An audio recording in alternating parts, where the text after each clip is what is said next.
Hi everyone, welcome back to another episode of The Hope Machine from Asthma UK and the British Lung Foundation. Once again, we're going to be shining the light on some of the world-class research we fund that's bringing so much hope to people with lung conditions across the UK. First up, we're chatting with Dr. Clare Murray, who's on a mission to make it easier to spot whether children have asthma or a wheeze that they might ultimately grow out of.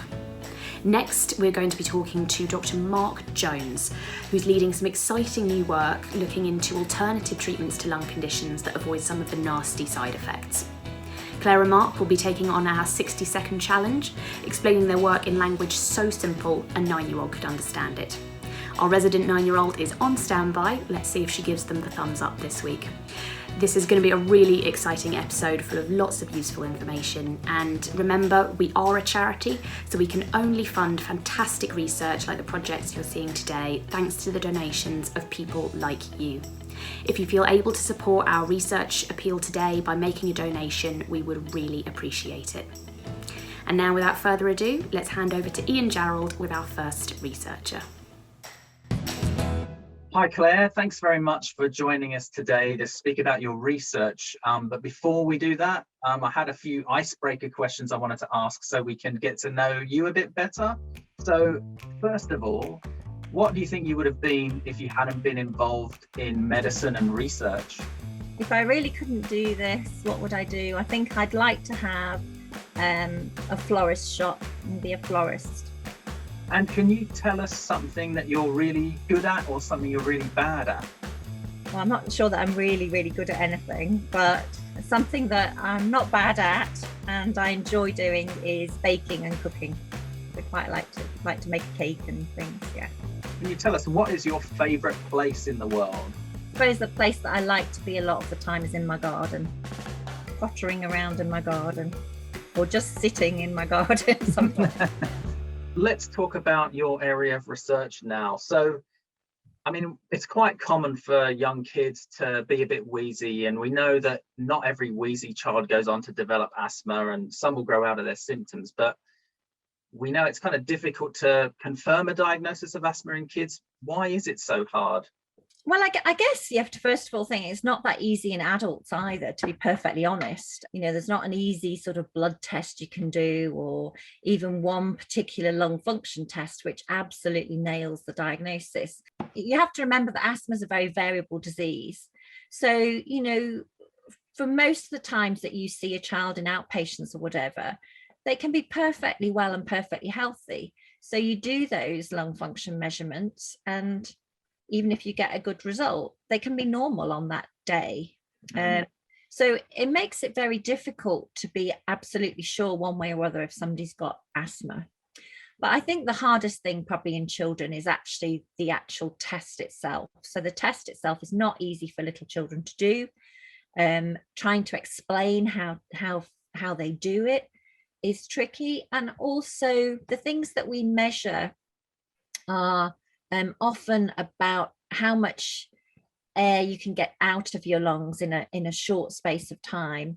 The way we measure that test, we want people to breathe sort of out for a long period of time, but very forcefully. We need to think about sort of revolutionizing tests for children and thinking about new tests that we could actually develop or use to try and work out what they mean in terms of asthma and not asthma, and see whether we can actually come out with better diagnostic standards and tests for little children. And is it possible at the moment to kind of predict which kids might grow out of their wheeze and which kids will go on to develop, you know, fully blown asthma? I don't think we're any further forward than we were 10 or 20 years ago, really. You know, you're still, generally speaking, you know, the more episodes a child has, the more likely they are to continue. The older they get, still having those episodes of wheeze and things, the more likely they are to continue. They've got a family history of asthma or allergic disease, the more likely they are to continue. If they themselves have other what we call atopic diseases, so like eczema and hay fever and food allergies and things, they're more likely to continue. So it's a bit frustrating, I think, for parents of children who are wheezy, not knowing whether this is something which is just going to fizzle out and go away, or whether it's going to be something they're going to have to live with for the rest of their lives. Yeah, I mean, we're talking about, symptoms that could last, years and years, if not a lifetime. So it is hugely important that we can improve this situation, which is where I think your study comes in. So your work, which Asthma UK and the British Lung Foundation are supporting, is looking at this possibility of using a new kind of device to make this whole process easier for kids and give us better, more accurate results. Can you tell us a bit about how it works and what your study's trying to look at? We've got a number of different tests within our study, actually. They're all looking at tests which really just can collect data when a child is breathing normally. So we're not asking them to do these fancy, breathing techniques that we know they struggle with. But one in particular is looking at the breath that children breathe out. So we're collecting just the breath that they breathe out. And within that breath, the little machine that's attached to the tube that they're breathing into can detect some biological markers, if you like, within the breath, some chemicals within the breath. So this particular machine is called the Inflammacheck, and they've done some work on it in adults, comparing adults with asthma and adults without asthma, and have shown some differences. But nobody's used it as a sort of diagnostic tool. And nobody's used it in children. So really, in a way, a lot of what we're doing is feasibility. So we're trying to see whether children can use the machine, we can collect the breath that we want from children, how easy they find it, whether there's an age limit that can do it. And then obviously want to try and see whether there's a difference in children that we think have got asthma and don't think they've got asthma. We're doing some other breathing tests as well, where again they just have to breathe normally. One's using a technique called oscillometry, which again the child just breathes normally into a machine, which actually sends some sound waves into their lungs, and from that you can measure certain things, particularly the resistance of the airways. And we're looking to see whether that is more helpful than the standard tests in helping to make a diagnosis.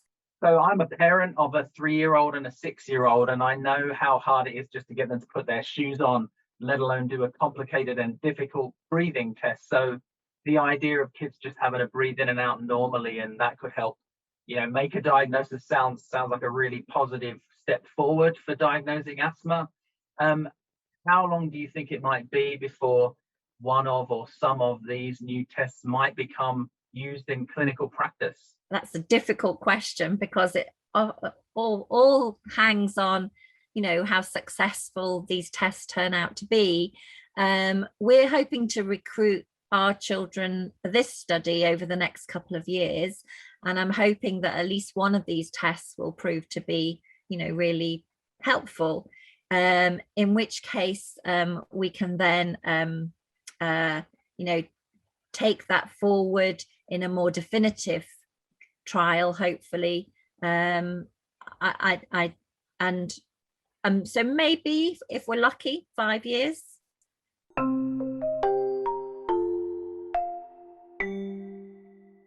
We're just going to finish now with a bit of a fun challenge. I hope it's fun. The question is, can you explain your research in 60 seconds or less, so simply that a child of 9 could understand it?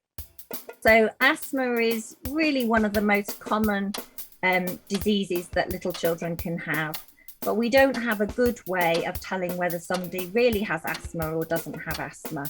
We don't have a good test for that. So we're trying to develop some new tests that are really easy and simple for little children to do. Most of the tests that are out there are quite tricky for little children to do, in that they have to do some really complicated breathing tests. But we're trying to make a really easy breathing test so that we can get an easy answer for people as to whether or not they've got asthma. Hopefully by doing that, we can make sure that young children get treated better for their asthma sooner, and that children who don't have asthma find out what they've really got and be treated properly. I wish you every success with the study. It sounds like it could really be a game changer in diagnosing asthma in kids. Thanks, Ian, and a big thank you to Clare. I have a feeling your work is going to be bringing a lot of hope to parents of young kids with suspected asthma. If you found that project interesting, or perhaps it gave you a little bit of hope, then please do remember to like our video, leave us a comment, and of course, subscribe to our channel. It's now time to hand back to Ian, who is with our next researcher. Let's head over to meet Dr. Mark Jones. Hi, Mark. Thanks very much for joining us today to tell us about your research. But before we talk about that, I just wanted to ask you a few questions so we can get to know you better. So first of all, what do you think you would have been if you hadn't been involved in research? It's a good question. So I'm a doctor, so I think I probably would have been a doctor anyway. But if not, I think my childhood ambition was always to be a fireman. So I think that would have been my backup. And can you tell us something that you're either really good at or something you're really bad at? It's always difficult to say you're really good at something, but I'll put it out there and I'll say that some types of cooking I would say I am really good at. Any kind of wok-based cooking. What's your favourite place in the world? So I think I would say actually home, wherever my family are, is probably my favourite place in the world. I love travelling. Obviously, it's not possible at the moment, but I would still choose wherever my family is. Okay, well, thanks very much for breaking the ice with us. Your research is focusing on a condition called sarcoidosis, which I think many people haven't heard of. Can you tell us what is sarcoidosis? Roughly how many people does it affect, and how does it affect those people? I'm a lung doctor, and so we treat patients with sarcoidosis. So it's a condition where cells in the body can clump together. So they can make lumps called granulomas. We think some kind of inflammation drives it, but often it can affect lymph nodes, it can affect the lungs, but it can also affect many other places in the body. Now, in terms of how many people it affects, we probably think around 1 in every 10,000 in the UK, something like that. So it's not hugely common, but at the same time, it's not hugely rare. And unfortunately, we don't understand a huge amount about what causes it and what the best treatments are. And so that's why we think it's a really important area to kind of study and get a better understanding of. Yeah. And people who have sarcoidosis and have these clumps forming in their lungs, like how does that affect their lungs? How does it affect their lives? So we think that probably around 1 in 5 patients with sarcoidosis might get lungs affected in some way. Sometimes those clumps of cells can cause scarring on the lungs. So scarring's a bit like in the lungs, just like a scar on your skin, which you can see, but the difference in the lungs is that it can impact on how you breathe. So it can make your lungs stiffer, so it can be harder to breathe in and out, but also it can change how oxygen can get across into your blood. So in some patients with sarcoidosis over time, that scarring can very severely affect the lungs. And so it can make you very breathless, and it can make you need oxygen. Now, the positive thing with sarcoid is that actually a large number of patients, that is not a problem ever. They don't develop scarring, or there's treatments which may, we think, stop you developing scarring. The problem is if you've got scarring there, we don't really know the best treatments to stop that progressing and stop all of those problems. Yeah, and in the worst cases, can it be deadly? So it can definitely, over time, have a huge impact. So it can put a strain on your heart. It can put a strain on what you're able to do day to day. And it can, unfortunately, progress to the point where you're very, very disabled. And in a small number of patients, yes, it could be deadly, unfortunately. And so for the people who do develop scarring, when they have sarcoidosis? Are there any treatments that are currently available to either stop the scarring from progressing or maybe reverse the scarring? So unfortunately, we don't have any treatments really proven to stop that scarring process over time. We believe that steroid treatment, so corticosteroids, are effective in patients with sarcoidosis. But if you get to the point where you have scarring, we don't really have the evidence to have confidence to say that it impacts on that process. And where we currently are, we do have anti-scarring treatments for other forms of lung fibrosis, which may have relevance to sarcoidosis. But in the UK, we don't have any treatment options currently specifically targeting the scarring. And so really one of our kind of hopes is that we can better understand that and ultimately try and reverse that scarring process. And just going back to the whole sort of steroid treatment aspect, I think, a lot of people, when they hear about steroids, they think about bodybuilding steroids, anabolic steroids. What is the difference between those kinds of steroids and the kinds of steroids that are used to treat something like sarcoidosis? So our body needs steroids. So there's something that all of us have, and they're produced, and they have really important roles. And so all of our cells respond to messages from steroids in different ways. If we have too much inflammation going on, we know that steroids can be a really effective treatment at dampening down that inflammation. And so the type of steroid that we're talking about is one to dampen down that inflammation. So it's not the same as, as you mentioned, a bodybuilder. Yeah, okay. So going back to, the scarring process and the study that Asthma UK and the British Lung Foundation are supporting, I know this is looking at some treatments, as you mentioned, that are used for other types of scarring lung disease. Can you tell us about those drugs that you're testing and what you're hoping they might do for people with sarcoidosis? Yeah, so we're kind of, in our project, we're firstly aiming to better understand the scarring process itself. So we're looking at tissue from patients with sarcoidosis in their lungs to understand what might be going wrong there.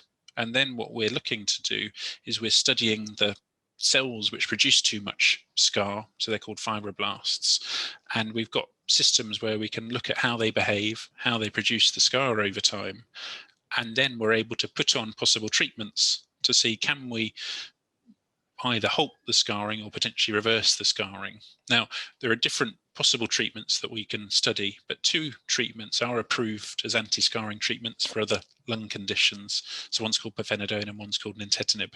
And so we're able to use those because we believe they're kind of very much closest to patient and clinical practice, and that possibility that we might be able to provide evidence that actually maybe they are effective in patients with sarcoidosis at preventing that scarring is a real kind of motivator to think, how can our research provide benefit to patients with sarcoidosis? Would you say that one of the advantages of studying drugs that are already approved for different conditions mean that essentially the process that you need to go through to get a drug approved for a new disease area it's a shorter process than if it was a brand new drug that hadn't been tested in any condition at all?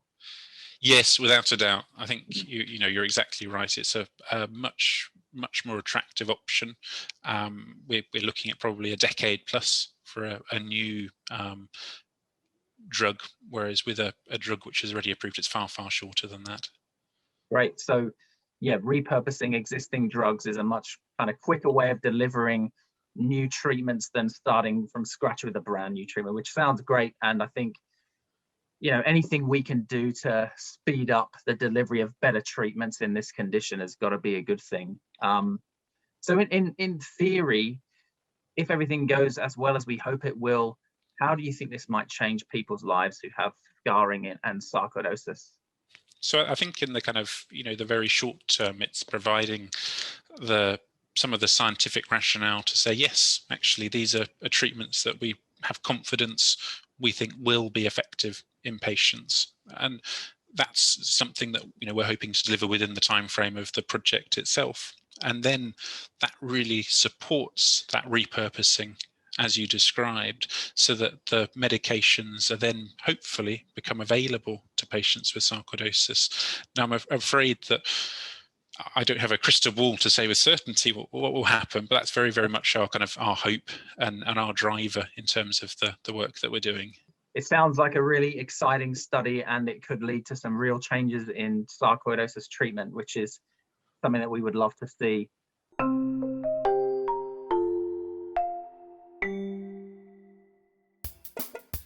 So sarcoidosis is a condition where cells in the body clump together to make lumps called granulomas. They can cause scarring of the lungs in some patients. And so what we're looking to do is to use cells from patients to study possible treatments to stop that scarring process. We're going to use treatments which are already used for patients who have scarring in other diseases, and we hope that we'll be able to get the evidence to say that these are treatments that we could also use for patients with sarcoidosis. Well, thanks, Mark. It's been really great talking to you. Thanks for taking the time to explain your research to us, and good luck with the study. And I can't wait to see what the results are. Great. Thank you very much, Ian. It's been a pleasure. Thanks so much, Dr. Jones. It was a pleasure to hear you talk about your work. And thank you everyone for watching. That's it for another episode of The Hope Machine. We've heard from some really inspiring researchers today. If you would like to support them or some of the other fantastic research that we fund, then please do consider making a donation. Large or small, it makes a big difference to us. You can support our research appeal by donating via the link that's on screen now. There's also a link below in the description for this video. As always, we're really keen to hear what you thought about The Hope Machine, so please do give us a like, leave us a comment, and subscribe to our channel so you don't miss the next episode. Thank you so much for watching, and we'll see you next time. Bye.